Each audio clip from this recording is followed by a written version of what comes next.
That's why I would reckon that is why in their own, craftiness, don't even say wisdom, they have, yeah, exactly. They've tied that, they've tied that to it. Exactly. But let's make progress, Prof. Recently you also said the government, the President Bola Ahmed Tinubu's government is intellectually challenged in terms of policy, more or less governance, but they are very astute when it comes to power retention, raw power grab. They are very astute. And you have to respect that. Shed more light on this. You have to respect that as much as you detect the other quality, which you pointed out, which I've said several times. And always give me as an example that why is he denying people the kind of opportunities that he himself grabbed? You should even teach them how to grab these opportunities. Or maybe you do that post-presidency. If he wins 2027, nobody says he's going to win. Because in 2003, he put his feet down. He mobilized the people who were prepared to resist, if need be physically, to keep his mandate protection. He believed that in so much. Believed in that so much. So, but now you find a situation where, like the governor of your state said a few days ago, this particular government brooks no very prone to any form of criticism. That was even like looking at SYMFONI and saying, I wish you have that kind of error of this vice president, the way things were done then. So that's a sense of angst, sense of discomfiture about the system. It's not a conversation about governance, about principles of politics and bureaucracy and technocracy. No, it's all about power. So if you came in 2023 and then dropped these bombshells, one, our subsidy is gone without consultation. It didn't even bring the political elite to that conversation. It didn't build that elite consensus that will now lead to national consensus. You now did all that, the flotation of the naira in 2-3 months down the line. And now with these tax laws that people are saying, hold on this thing. It took a while for you to get it out together, even to National Assembly. The governors forum of the North and South, National Economic Forum, everybody said, take your time on this matter. Don't rush it. He rushed it. This laws came out there with discrepancies, multiple versions there. It's still we're going to press on with it. So that means at the level of policies, which you have mostly neoliberal policies of Washington consensus, to please, of course, the imperialist West. This government is focused in those areas that without even considering the dislocating effect, in terms of living standards for the people. Because when you have this mindset that macroeconomic numbers are good, inflationary pressures are coming down, this is not translating to what people feel every day. The sense of economic anxiety, the loss of economic potential and purchasing power. Those things are still very acute. You and I face them every day in our lives. Now, when it comes to politics, you don't find the same sense of laissez-faire. You find a firm, clear understanding that power is important and imperative to survival. Firm, clear that the vice president could tell the nation almost a year plus an election, do not come to contest this particular election. This one is done. Go for 2031. And there is that intent, that sense of mobilization of power and resources to say, we have to make it work. PDP from its towering height as a lead opposition party must be humbled and decapitated by all means necessary. ADC now is really having a good time, but you don't know what they have in store for it down the line. SDP and Labour Party have their deep institutional and structural challenges, most of the time created from outside. So there's a deliberate intent on the part of the powers that be today to shut down political conversation, diminish the political space, and make the contestation 2027 almost, a done deal. Let me ask you, Prof, what's your assessment of the state of governance? What's your assessment on the state of governance in Nigeria under this? Because that also ties in to your question, to the previous question on being intellectually challenged, because that's on policy, that's actually governance. The state of governance, with reference to the economy, yes, is something which I have deposited in the public domain for upwards of 2 years now. 2024 was March Against Hunger and Bad Governance. That didn't end well. It became violent. Lives were lost. Minors, people who were underage, were arrested, detained for weeks, if not months, before a court compelled their release because someone started collapsing. So that would tell you the level, of viciousness of the state apparatus. Sometimes, via, some sort of unbridled enthusiasm by the security agencies, not even with clear direction from the political power holders. If you ask the president or his team, they do direct them to pick up minors and detain them, and what they all would have to detain. Well, we can't do that. If we find such an instance, we discipline those people there. That may be the answer. But the fact that young people could be part of anti-hunger, anti-bad governance, the fact that inflationary pressures have not diminished, in spite of what the statistic board will tell you. The fact that if you're minimum wage earner of 70, 75, 80,000, you can't survive even for a week. If you look at the transportation system without mass transportation, without even a robust public mass transit system, even in Abuja, for example, you need to either use Uber or boat and so on there. It consumes your resources, possibly 60%. Risk. Absolutely, risk involved. If you look at education costs, if you look at the cost of medicine, we have a lot of comorbidities, underlying conditions, either diabetics or high blood pressure, hypertensive issues, post-treatment matters there. It's impossible to get people treated or have the resources to buy the correct drugs. So in almost all these areas of life that concern the people, critical areas of life there, this economy is awful. It's in a bad state. That does not diminish whatever result you give us at the macroeconomic level to say this is going to happen in the next 1 or 2 years. That's why I gave the initial example of Enugu State, where I am from, and where I visited substantially this past time around. I said, there's a new beginning, a technocratic new beginning, driven by innovation, smart school, hotels popping up everywhere, Enugu airline, still it's in the city clean up, infrastructure rebuilt, and so on. They make more revenue coming to the government, and ability of the governor to mobilize resources in this direction.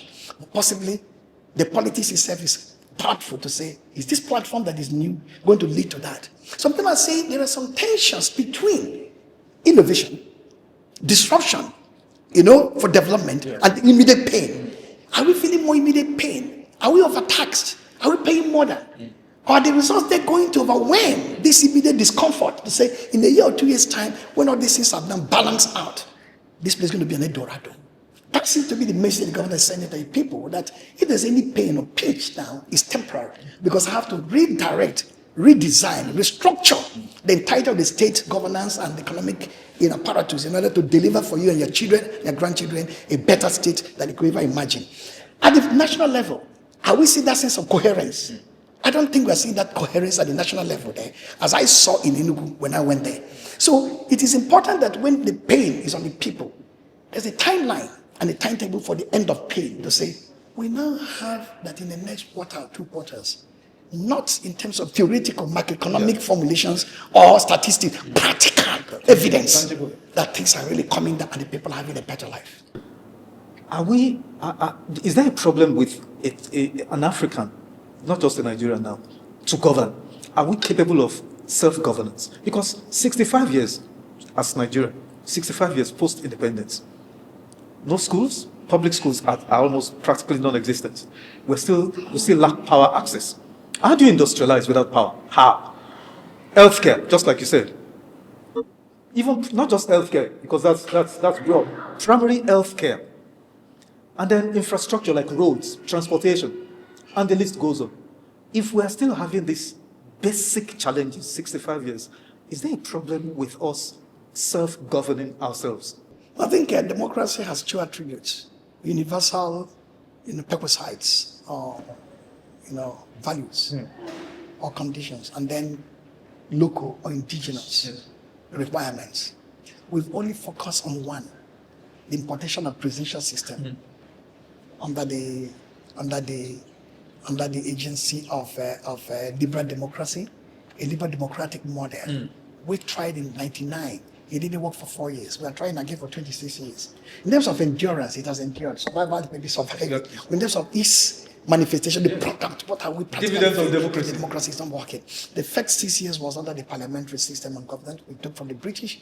So I think we need to design a model that speaks to our history, speaks to our civilizational evolution, speaks to our sense of being Africans and Nigerians. That's where our scholars, our thinkers, our intellectuals need to really begin to put on their thinking cap and say, are we going to walk through a liberal democratic order that seems alien to our sense of identity, our ontological force, our sense of epistemology? How do we form knowledge? What do you understand by the universe? And this is all integrated within this humongous system we have, presidential system. Very, very, big, massive bureaucracy that the governor may have about 2,000 aides. Senate president may have about 50 cars in convoy, all legally provided for. Do we really need all that? Do we need even competitive politics? We need a politics of consensus and cooperation like in China. Obasanjo did that in 1989 when he talked about Constitution for National Integration and Development, when a one-party state sort of, but not the kind of one-party we're talking about, a consensual one-party state. He said African history and civilization actually is anathema to this kind of vicious inter-party contestation and struggle that could lead to corruption, corrupt practices, electoral fraud. Let us sit down, Council of Elders, youth, women, former leaders, former